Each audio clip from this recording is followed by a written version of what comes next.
En esta entrega de Canarias Escultura les vamos a hablar de una mujer que, a pesar de haber nacido en una familia acomodada, tuvo que luchar contra todo para convertirse en la artista que hoy conocemos.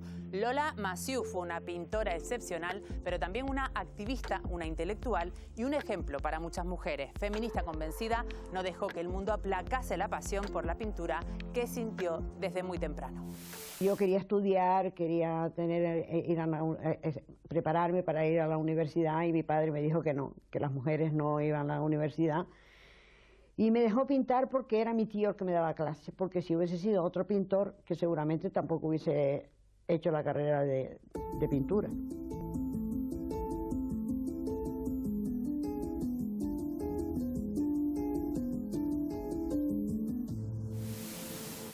Acabamos de ver y escuchar a Lola Massieu gracias al último trabajo de Dacil Manrique de Lara, que está hoy con nosotros. Bienvenida, Dacil, a Canarias Escultura. Hola, muchas gracias por invitarme.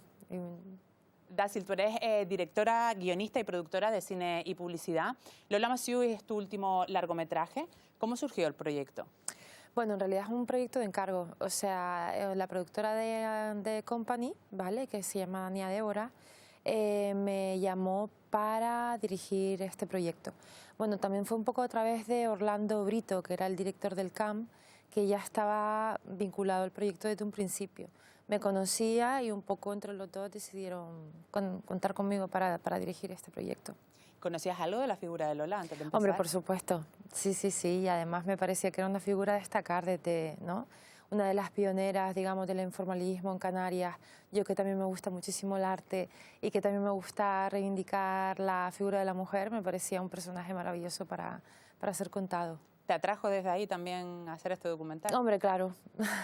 Sí, además un poco había oído mucho hablar no solamente de Lola Massieu como artista, sino del personaje de Lola Massieu, ¿no? Porque por lo visto era un gran personaje, un personaje maravilloso y una luchadora total por los derechos de las mujeres, ¿no? Era no solamente era pionera, sino que también formó parte de un grupo de mujeres, ¿no?, que lucharon por, de alguna forma, poder hacer lo que les gustaba, que era, ¿no?, el arte, que, digamos, no todas las mujeres tenían oportunidad de desarrollarse en ese sentido. Lola Massieu nace el 10 de marzo de 1921 en Las Palmas de Gran Canaria. Lo hace en el seno de una familia acomodada cuyas costumbres nunca llegó a entender ni aceptar. Era la mayor de 8 hermanos. Sí. Y entonces mi abuelo llama un día a mi madre al despacho, directamente le dice: vamos a ver, Lola, ¿cuándo te vas a casar? Y entonces mi madre le dice, padre, yo no he encontrado al hombre que quiero para casarme. Se ponía los quinqués debajo de la sábana para poder leer, porque mi abuela no la dejaba leer. Y claro, le nació una hija un poco revolucionaria para la edad y la época. Sí. Tu tío abuelo, San Nicolás Massieu, la llamaba Mariquilla Terremoto. Fue con ese tío, Colacho Massieu, el iniciador de las vanguardias en Canarias, con el que Lola comienza con 11 años su aprendizaje. Colacho era muy metódico y la tenía todo el día dibujando. Sí. Hubo un desencuentro entre ellos porque se aburrió. Y después, claro, mi abuela lo que hizo fue, la llevó a Lola de la Torre a dar clases de canto. Sí. En 1944 se casa con Eugenio Camalich, con el que tiene 6 hijas. Siempre dijo que no se iba a casar nunca con un canario. Por lo que había sufrido con los hombres canarios. Horrible. Mi padre era croata, llegó a ser capitán, después de la Segunda Guerra Mundial desertó del ejército y llegó a Marruecos, y de Marruecos se cogió un barco y lo trajeron a Canarias. Que era huyendo del fascismo. Huyendo del fascismo. De alguna manera Eugenio fue siempre el motor que estaba detrás y la que la impulsaba. Juntos se instalan en una finca en La Angostura, en Santa Brígida, donde vivió prácticamente toda su vida. Allí empezó a investigar y a experimentar con la pintura. Después de la muerte de una de sus hijas, retomó otra vez la pintura. Se pasaba horas metida ahí pintando, y nosotros pues aquí éramos libres, es decir, hacíamos las mayores travesuras a vida y por haber. Mi casa, siempre lo decimos, en esos años parecía un taller medieval. Cogimos las 2 urnas y mezclamos las cenizas. Queríamos que, bueno, que una parte de cada uno de ellos compartiera, donde fuera, finalmente, el espacio de la otra persona, ¿no? Mi madre está en el aire, libre hasta después de la muerte.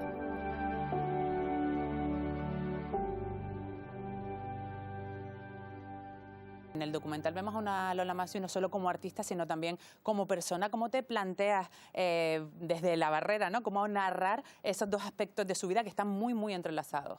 Para mí es importante siempre ver al artista detrás de la obra. La obra es una parte, ¿no? Pero conocer quién es, por qué desarrolla esa obra, digamos, de alguna forma también cuáles son sus inputs para llegar a donde ha llegado. Para mí es importantísimo ver quién hay detrás, ¿no? Y es una cosa que siempre nos cuestionamos, por lo menos en mi círculo, quién está detrás de lo que estamos viendo, ¿no?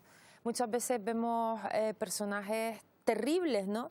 Y a veces nos hacemos la pregunta de si el genio tiene que estar relacionado con el monstruo, muchas veces, ¿no? Porque de verdad que grandes artistas han tenido como ese punto, ¿no? Entonces a mí hay algo que ahí siempre me genera curiosidad. Quería descubrir quién era Lola, aparte de artista, ¿no? Y a la hora de narrarlo sigues una línea un poco cronológica, pero también dividida, como en las partes de su vida, las partes de su obra. ¿Qué orden quisiste seguir en ese guión? Digamos que también, o sea, era importante un poco tener en contexto lo que nos podía contar las personas más cercanas, ¿no? Esas personas cercanas también tenían una cronología en la vida de Lola, es decir, sus hijas, obviamente, que nada más llegar a este mundo, pues ya tenían contacto con Lola y las podían conocer desde un lado mucho más intimista y familiar. Pero luego también estaban todas esas personas que la fueran conociendo a lo largo de la vida. Tanto Orlando Brito, que hizo un poco de conductor del documental, como por ejemplo, bueno, pues toda la gente que entrevisté que son expertos en arte y demás, todos la conocieron de alguna manera, ¿no? Entonces ya el discurso se iba creando solo casi, ¿no? A nivel cronológico, luego en montaje funcionaba muy bien esto y luego obviamente se preparó un guión donde tuvimos pues en cuenta todas estas cosas, ¿no? Me tuvo 6 años solamente encajando, dibujando y sombreando. Y después el color lo aprendí a base de verlo a él pintar.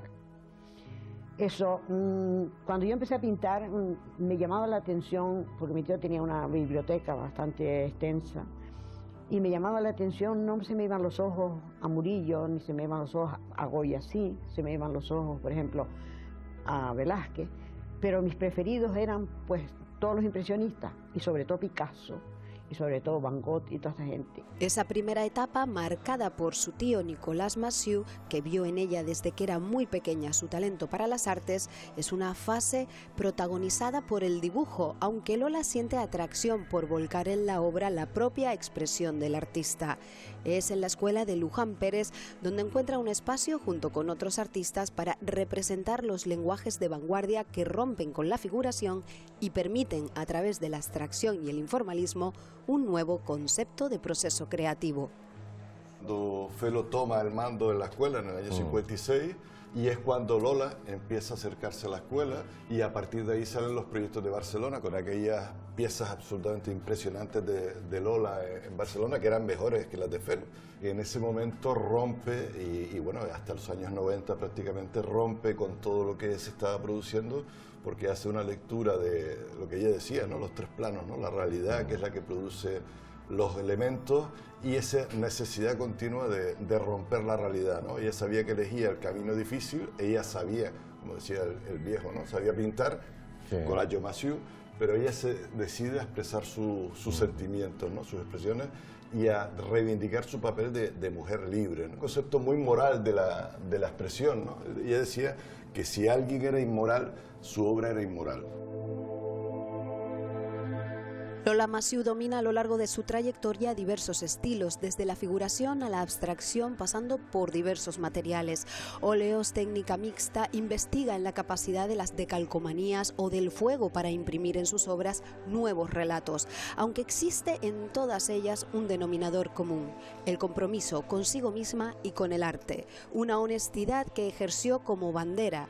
Masiu es la obra y la obra es ella, inseparables e inagotables. Muy importante también el material en el que vemos a Lola hablándonos directamente, ¿no? Habla a cámara. ¿De dónde sale ese material? Eso es material de archivo, ¿no? Parte de ese material de archivo estaba en el Cabildo, en el CCA, y otra parte estaba también en la Filmoteca, ¿no? Hay material que no pudimos de alguna forma seleccionar o tomar porque ya había sido utilizado en otro documental que hizo precisamente Macu Machín, otra directora canaria, y no quise utilizar el mismo material, pero sí me sirvió como documentación. Sin embargo, este era un material un poco más inédito, no se había visto, era un material además hablando a cámara, muy frontal, que me gustaba mucho, y había un discurso ahí también que me ayudaba muchísimo a desarrollar el resto del contenido, ¿no?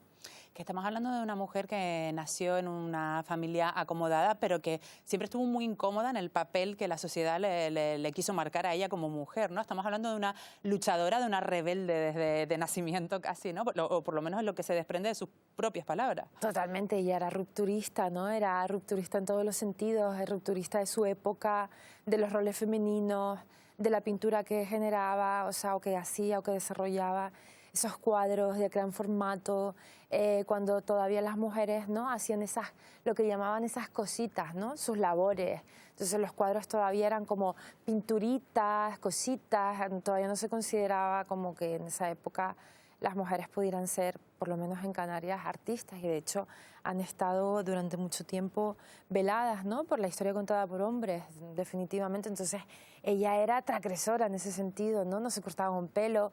Yo no la conocí, pero todos los que la conocieron me contaron eso, ¿no? Que no, era una persona que no se cortaba un pelo, ¿no? En decir lo que pensaba y en luchar en aquellos derechos que ella consideraba que también eran suyos, ¿no? No por ser mujer tener menos derechos que un hombre, ¿no? Lola Massió tiene su nombre escrito en la historia del arte canario con letras de oro por varios motivos. No es el menor de ellos, que prácticamente lo tuvo que escribir con sus propias manos, gracias a su arte y a su pensamiento. Una conciencia política importante a finales de los 50, cuando contacta con Felo Monzón, que como sabe era un líder del Partido Socialista, además había sufrido prisión en Gando. Entonces eso marca mucho a Lola. Nadie consideraba en la década de 1960 que las mujeres pudieran ser artistas e intelectuales tan o más interesantes que los hombres. Lola Massió y sus compañeras de estudio en la Academia Luján Pérez se encontraban con la incomprensión y el desprecio constantes. La criticaban muchísimo, además te lo contaba así, dice, a mí me trataban de puta para arriba, dice, una mujer casada, todo el día ahí metida en la escuela Luján Pérez con un montón de hombres, dice, a Pino Ojeda no porque era viuda, dice, pero a mí me ponían de vuelta y media, ¿no? Una exposición lo cambió todo. Las 12 fue una exposición ideada por Maud Westerdal y organizada por su entonces marido, Eduardo Westerdal, en la que 12 artistas nacidas o residentes en Canarias mostraron su arte. Fue la primera exposición totalmente femenina de la historia del archipiélago y Lola Massió formó parte de ella. Los 60 es una época fundamental porque las mujeres se incorporan a los grupos de vanguardia en Canarias, ¿no? También tuvo que hacer frente a muchas críticas, sí. Y ese trío, ¿no? Jane Millares, Lola Massió y Pino Ojeda, que se enfrentaban, esto lo contaba Lola, dice, luchamos contra el machismo, la religión y la política. Pues bueno, cuando ella hablaba de políticas contra el franquismo, ¿no? La dictadura franquista.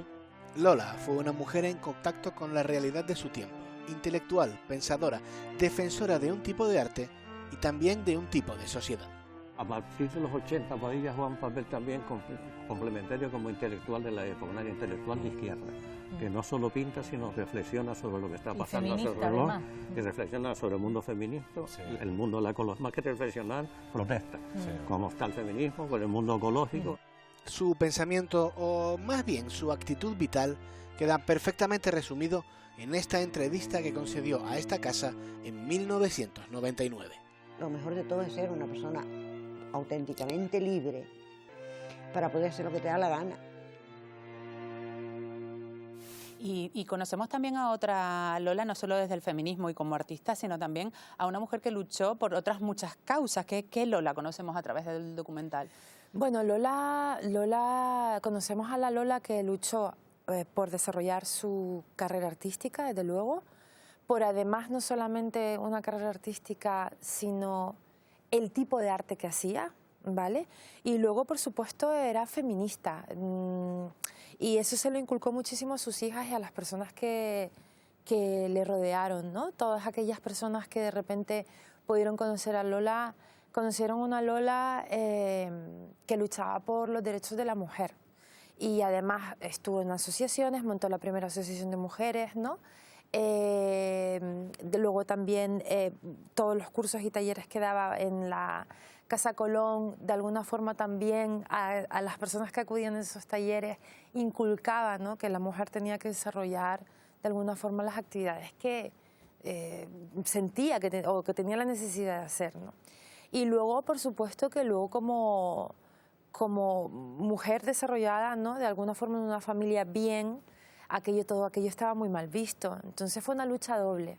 Hay anécdotas incluso en el documental que cuentan, ¿no?, que son fortísimas, ¿no?, de cómo se hablaba de una mujer cuando estaba sin su marido en ambientes de hombres, ¿no? Es tremendo. Cuando me gusta una cosa no cambio, no soy una persona que cambie, no he cambiado en mi pintura, no he cambiado en mi política, no he cambiado en nada. Pero sin embargo en la pintura siempre he tenido un poco de complejo, no sé por qué, quizás por la marginación en que se sometió a la mujer en aquellos tiempos. Una mujer pintora tenía que ser una mujer cursi. Como yo era todo lo contrario, pues claro, rompí con un molde que la gente no estaba acostumbrada. Además me puse a trabajar y hacía cosas para vender y eso la gente me criticaba. Criticada por cómo se expresaba dentro y fuera del arte, por su personalidad combativa ante las injusticias, Massieu se convirtió en un referente de tesón y valentía. Pues al ser una niña tenía que responder a un estatus completamente diferente y a un modelo completamente diferente. Entonces, ella rompía los moldes totalmente, era una persona que rompía los moldes absolutos de todo, ¿no? Porque que una mujer pintara abstracto no era lo más habitual. Hay una expresión que no sé si viene a cuento, pero que le decía muchísimo a mi madre, que le repateaba, era cuando querían decir que su obra era importante, que pintaba con un hombre, con la fuerza de un hombre. Entonces ella decía, es que vamos, es que indignaba que le hicieran ese comentario. Sí, pero fue un comentario machista. 100%. Y de hecho todas somos nosotras feministas. Nos inculcó. Un grupo de mujeres en el año 74-75 conformamos la Asociación de Mujeres Canarias y Lola fue una de las personas que fundó la asociación. Estábamos en un determinado partido político en aquella época, luchábamos en la calle, íbamos a las manifestaciones aunque no estaban permitidas, fueron años de lucha. En muchas de sus obras, Lola incide en la opresión. En Mujer con burka, Massieu ataca a la injusta realidad impuesta a muchas mujeres en determinados países, pero además extiende la crítica a todo el sistema patriarcal en todo el mundo. ¿Cómo? Pues representando sus ojos tras el burka, sometiendo al espectador a su mirada. Fue avanzada en manifestar ahí el aprisionamiento de la mujer y que no necesariamente tienes que estar en un país árabe para poder sentir lo mismo, o no es lo mismo porque evidentemente no es lo mismo, pero para sentirte tan aprisionada como hemos de considerar que se siente la mujer cuando se le coloca detrás de un burka, ¿no? Y lo único que dejó visible, que además es por lo que no puedes aguantarle la mirada ni 2 minutos seguidos, es que son sus ojos, es su expresión. Es ella. Es ella. Yo nunca he dicho mentiras y no pienso decirlas nunca. Eso me ha valido a mí muchísimo dolor, muchísimo dejar la piel en el camino. Primero por ser mujer, segundo por decir la verdad y después por mi política. Entonces creo que la mujer es una parte muy importante de la sociedad, que la mujer tiene muchas cosas que decir, porque la mujer es la madre de la humanidad. Otra conclusión que podemos sacar de este documental es que dejó muchísimos amigos. Todo el mundo que habla de ella con un cariño tremendo, con una admiración tremenda y las mujeres además hablan de ella como un referente de los primeros que se encontraron en la vida casi, ¿no? Desde luego, yo la primera persona con la que pude estar hablando de Lola, ¿no?, y que la conocí mucho fue Orlando Brito, el director del CAM, y yo me fui enamorando de ese personaje, ¿no? Porque era, bueno, pues auténtica, era un personaje auténtico y un personaje que nunca se dejó de alguna forma, ¿no? Hundir o sentirse oprimida por esta sociedad. ¿Es la segunda vez que trabajas con la memoria? ¿Lo ves así con tus 2 largometrajes? Sí, a mí hay algo de la memoria que me encanta. Este documental, tuvo la particularidad de que no tuvimos mucho tiempo, ¿no?, para rodarlo. Fue un tiempo muy, muy corto y muy escueto. Entonces, realmente toda la composición, ¿no?, digamos, todos esos retazos de la memoria, es un poco más complicado cuando tenemos muy poco tiempo para rodar, para desarrollar y para postproducir. Pero desde luego que hay algo ahí, ¿no?, con lo que me gusta trabajar, escarbar en el baúl de esos, digamos, recuerdos y de esa memoria colectiva, ¿no?, que forma a día de hoy lo que es Lola. Muy diferente a El último arquero, en el que trabajas con la memoria, pero es tu memoria o la memoria de tu familia, ¿no? ¿Cómo al comparar las 2 experiencias, la memoria propia y la memoria de otra persona, esa reconstrucción, cómo han sido las 2 experiencias? Muy diferente, ¿no? O sea, porque cuando te toca de cerca tienes más, o sea, es más complejo tomar la distancia. Con lo cual, o sea, estás in situ, ¿no? O sea, ver un poco qué vas descartando, qué eliges contar, de alguna forma es complicado. Es más sensible a, ¿no?, a que de repente puedas sentir cierto rechazo, ¿no?, con tu propia intimidad, con lo que cuentas. Sin embargo, lo otro pues, va un poco más sobre ruedas, porque no te vinculas tú tanto, no te expones tú tanto. Eso es así, es una realidad. Pero igualmente es muy bonito, ¿no? Y sobre todo conectar con las familias, entrar en esas casas, entrar en casa de Lola, ver que aquella casa estaba idéntica prácticamente a cuando ella, antes de que se fuera, ¿no? O sea, estaban aquellas sábanas allí, colocadas sus cosas, sus elementos, sus ¿no?, materiales más preciosos o más personales, y entrar en contacto con eso a mí me parece una belleza absoluta. Y poder contarlo también, ¿no?, en el documental y que los espectadores puedan verla y conocerla a través de esas memorias, ¿no?, en concreto, me parece una cosa fascinante. Muy delicado también, ¿no? O sea, trabajar Sí. con los sentimientos, con lo más íntimo de las personas, de las familias, y además en un trabajo final que siempre supongo que una presión extra, el qué dirán, les parecerá que lo he retratado bien, el tratamiento de los testimonios. Por eso siempre el trabajo previo es importante, ¿no? Hablar con la familia mucho, tener varias entrevistas, saber qué vamos a contar, saber que no, muchas veces en esa entrevista salen cosas que no se quieren contar, ¿no? Y que son también muy respetables porque, o sea, toda familia obviamente tiene muchas veces un dolor, ¿no?, en la pérdida de un ser humano, en los últimos años de vida de una persona. Todas esas cosas ocurren, ¿no? Entonces es importante también de alguna forma respetar, ¿no?, Los límites de cada familia. Exacto, los límites de cada... Uno tiene que... es plástico, ¿no? Hay que intentar hacer entender también que hay parte de ese material que también es precioso y que a veces porque nos resulte doloroso tenemos tendencia al rechazo sobre él. Yo creo que la vida es un juego, un bailar, ¿no?, una danza entre estas 2 cosas. Y entonces también intentar tirar un poquito, ¿no?, pero no en beneficio de nada, sino de la propia vida, es así. Entonces en el documental trato de que la propia vida, ¿no?, se muestre en el formato audiovisual. ¿Estás trabajando ahora en algo? Sí, estoy trabajando en otro documental, en un documental de no ficción y en un largometraje de ficción. Ambos estoy ahí escribiendo, desarrollando. Aparte de otros proyectos, ahora vamos a rodar un videoclip de un cantante que vive en Barcelona pero que es canario, y nada, siempre estamos haciendo cositas. ¿Veremos algo pronto? ¿Hay alguna fecha o alguna cosa así que nos puedas adelantar? Pues mira, fechas todavía no, porque estoy en fase de desarrollo, con lo cual con los largometrajes. Pero para septiembre veremos un videoclip de un grupo que se llama Capricornio, que además yo creo que va a pegar muy fuerte, y es un nuevo disco único. Él es el cantante, el guitarrista de Mishima, que saca un disco en directo, y podremos ver dentro de poco, en septiembre probablemente, el videoclip.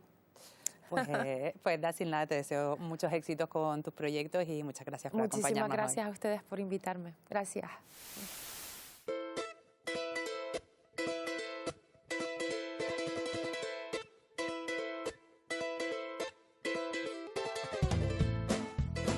Traquinar, andar con cierto nerviosismo o inquietud de un sitio para otro, realizando cualquier diligencia o actividad.